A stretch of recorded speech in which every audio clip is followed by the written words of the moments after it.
Teaching art at school at the moment is quite challenging. We have budgets being cut. Also, there is this inherent resistance towards art that it is not a serious subject. In the future, what would be really helpful is normalising extracurricular activities, such as the ones that Thomas Heatherwick has offered our students. They can experience what it's like to be an artist. They allow them to think, I can do this, I can be like this, I can be creative, and it's something I can do for life. It's something I can earn money from, something I can be valued for.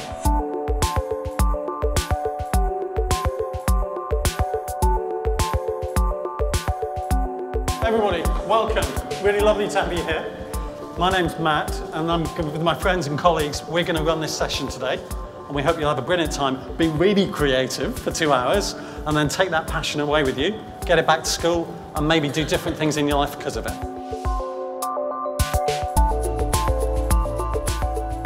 In the Making is basically a program that we created with a lot of kids from Global Generation and into university. We're trying to make sure that we actually get out there and engage with young people as part of the social purpose of our practice. Our goal is to inspire as many kids as possible.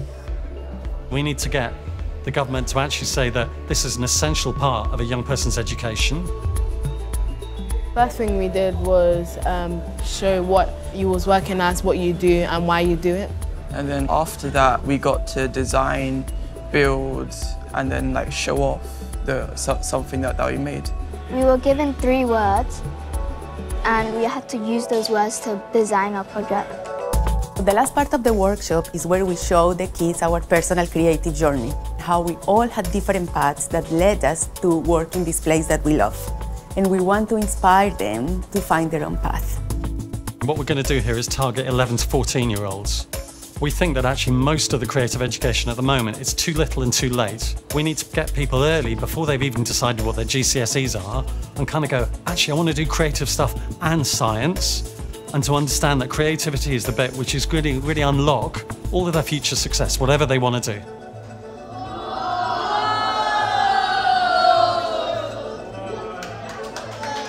I think schools can benefit from the fact that they are immersed. Students are immersed in the space rather than just being taught in a classroom. So I think everything's much more tactile and exciting for them. So getting students to recognise that there are lots of different ways to be creative and everyone can be creative. I do think that designers and actors should do stuff like this, and I think they should teach like more stuff like this inside schools to like expand what people want to do when they're older and let them be more opportunities to get somewhere like this. I feel like I would want to like work in a place like this when I'm older. So what we need to do is to create models and create an agenda, make this stuff important in society. So our programme, we're going to turn it into a resource and share it with any architecture practice that wants to use it.